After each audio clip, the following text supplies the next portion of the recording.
বিজ্ঞান মঞ্চ এই কাজ অবিরাম ধারায়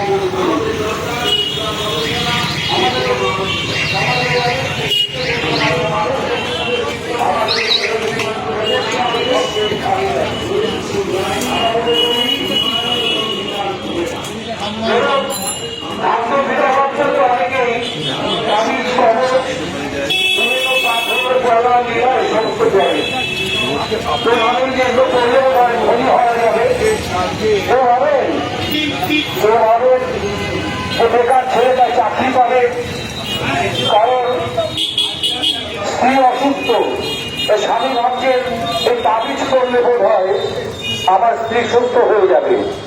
আমরা এই কুসংস্কারের বিরুদ্ধে।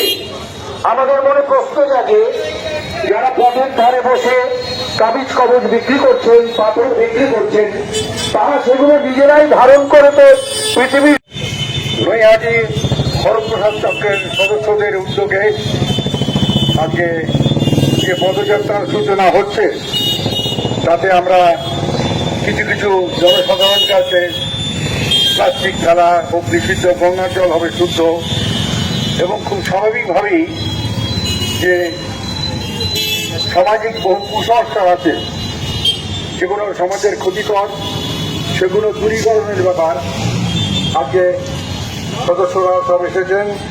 তারা পদযাত্রা করছেন সাধারণ মানুষকে অবহিত করাবার জন্য। এটা ঠিকই বিশ্বের বিভিন্ন প্রান্তে যে সকল দেশ আজকে উন্নতি করেছে, সেই প্রত্যেক দেশই বিজ্ঞান বলে উন্নতি করেছে। আমাদের নৈহাটি একজন যুগপুরুষ সাহিত্য সমাজ বঙ্কিমচন্দ্র চট্টোপাধ্যায় অনেক আগেই তার জীবদ্দশায় বঙ্গদর্শন পত্রিকা স্থাপন করেছিলেন যে বিজ্ঞানের প্রচার চাই, বিজ্ঞান ছাড়া দেশের উন্নতি নাই। এই জিনিসটা আজও প্রাসঙ্গিক। এখনো পর্যন্ত সবে কামড়ালে ওজার কাছে যায়, ডাইন ডাইনি বলে পিছিয়ে মারা হয় বৃদ্ধবিদ্যাদের। এই আমরা কোন দেশে বাস করছি? মানুষ যখন আন্তঃযাত্রা করছে, চাঁদে পা রেখেছে, অন্য জায়গায় যাবে কি করছে? আমাদের দেশে কুসংস্কারের কি বিপুল অন্ধকার, এর থেকে সাধারণ মানুষকে উদ্ধার করতে হবে, প্রচার করতে হবে, নিয়ত প্রচার। এবং আমার মতে আপনার স্কুলগুলোকে ধরবেন।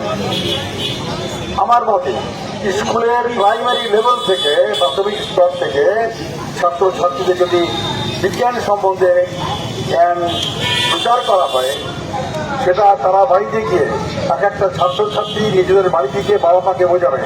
সেটা আমরা আপনারা পক্ষে দেখিয়ে পারবো না, ওরা করে দেবে সেই বাড়িটাকে কুসংস্কার মুক্ত। সুতরাং প্রাইমারি ছাত্রছাত্রীদের কাছে পৌঁছাবার চেষ্টা করতে হবে আমাদের। এটা আপনাদের কাছে আমি একটা আবেদন রাখলাম। এই বিষয়ে যে কোনো সাহায্য আমি করতে রাজি আছি। ছাত্রছাত্রীদের মধ্যে বিজ্ঞানের কুইজ করুন, ছাত্রছাত্রীদের মধ্যে এই কুইজে তাদের টেনে আনুন।